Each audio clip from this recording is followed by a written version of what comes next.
ઉપલેટાના ભાયાવદરમાં કિસાન અધિકાર યાત્રા, ખેડૂતો વિરોધી બહેરી અને મૂંગી સરકાર વિરુદ્ધ આંદોલનનું રણશીંગું ફૂંકાશે। ઉપલેટા તાલુકાના ભાયાવદરમાં ખેડૂત વિરોધી સરકાર સામે ખેડૂત મિત્રને થતા અન્યાય સામે એક બનીને અવાજ ઉઠાવવા માટેની એક કિસાન અધિકાર યાત્રાનું આયોજન કરેલું છે। તેમાં ખેડૂતોને સરકાર દ્વારા થતા અન્યાય સામે જેવા કે ઓનલાઈનમાં પડતી મુશ્કેલીઓ, ફાર્મર્સ રજિસ્ટ્રેશન કાર્ડ, કપાસની આયાત પરની ડ્યુટી ઘટાડીને ખેડૂતને કરેલા અન્યાય, ફરીથી ખેતી વિષયક વીમા યોજનાઓ ચાલુ કરાવી ટેકાના ભાવે ખરીદીમાં ખેડૂત મિત્રને અન્યાય, ખેડૂતોના હક અને હિત માટે આ બહેરી મૂંગી ખેડૂત વિરોધી સરકાર સામે આંદોલનનું રણશીંગું ફૂંકવા એક મીટિંગનું આયોજન કરેલું છે। ભાયાવદર શહેર સહિત આસપાસના ગામડાઓ કુલકી, મોટી પાનેલી, અરણી, ખીરસરા, વડાળી, પડવલા, માખિયારા અને સાજરડિયારી, ટીમડી, 3 કલારિયા, ભાખ, મોજીરા, ગઢાડા, ખાખીજાળિયા, નવાપરા, સેવંતરા, વડાલા તેમજ દરેક ગામના ખેડૂત મિત્રોએ આ મીટિંગમાં ખાસ હાજરી આપી હતી।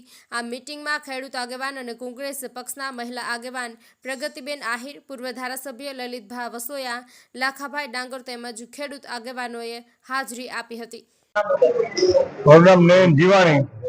ભાયાવદર પૂર્વ પ્રમુખ, ખેડૂત આગેવાન, આજે ભાયાવદરની અંદર જે ખેડૂતોના પ્રશ્ન સરકાર દ્વારા થતા અન્યાય સામે પહેલો પ્રશ્ન તો અમારો એ છે ભાયાવદરના ખેડૂતોનો કે ભાયાવદરમાં નગરપાલિકા વિસ્તાર હોવાના માટે ફાર્મર રજીસ્ટ્રેશન કાર્ડ ભાયાવદરના 1, 2 અને 3 વિભાગના ખેડૂતોનો નીકળતું નથી।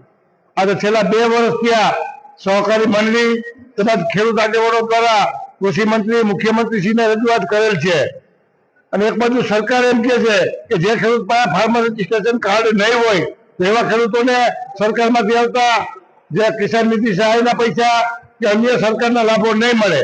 તો આમાં ખેડૂતોની તો ક્યાંય ભૂલ નથી, ભૂલ માત્ર સરકારશ્રીની છે, ખેતીવાડી વિભાગની છે કે એ લોકોના કારણે ભાયાવદરના ખેડૂતોને આ કાર્ડ મળતા નથી। અને બીજું કે ભાયાવદરની અંદર જે સરકાર ખેડૂતોને અન્યાય કરે છે કે પાક ખરીદીમાં કે નુકસાની પેટે આપતી સહાયમાં કે ખેડૂત ખાતેદાર હોય, એક ખાતું હોય, મોટું ખાતું હોય, એમાં અડધામાં મગફળી વાવેલી હોય, અડધામાં કપાસ વાવેલો હોય, તો કપાસની જે ઓક્ટોબરની સહાય સરકારે જાહેર કરી છે તો એની અંદર ખેડૂતોએ ઓનલાઈન કરેલું હોય મગફળીનું કે તુવેરનું તો એ ખેડૂતોને કાઢી નાખવામાં આવે છે।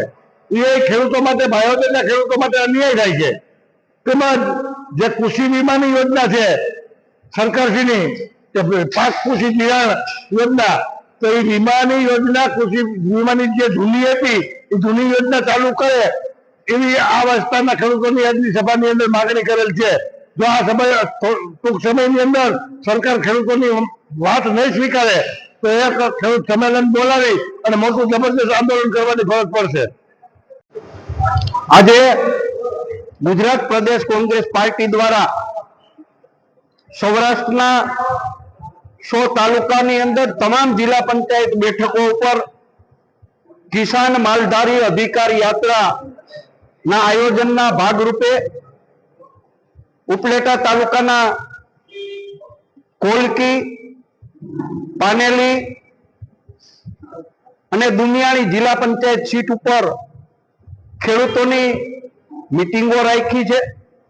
દરેક મીટિંગની અંદર લોકોનો અભૂતપૂર્વ સહકાર મળી રહ્યો છે। ખેડૂતોની વેદના અને વાચા જે છે એ ખેડૂતો ખુલીને બોલી રહ્યા છે અને આવતા દિવસોની અંદર રાજકોટ ખાતે આ ખેડૂતોના અધિકાર માટેની જે લડાઈ છે એ લડાઈની અંદર ઉપલેટા તાલુકામાંથી 3 થી 4 હજાર જેટલા ખેડૂતો આ સંમેલનની અંદર પણ જોડાવાના છે અને અભૂતપૂર્વ સહકાર અમને મળી રહ્યો છે। અહેવાલ વિપુલ ધામેચા, લોકાર્પણ।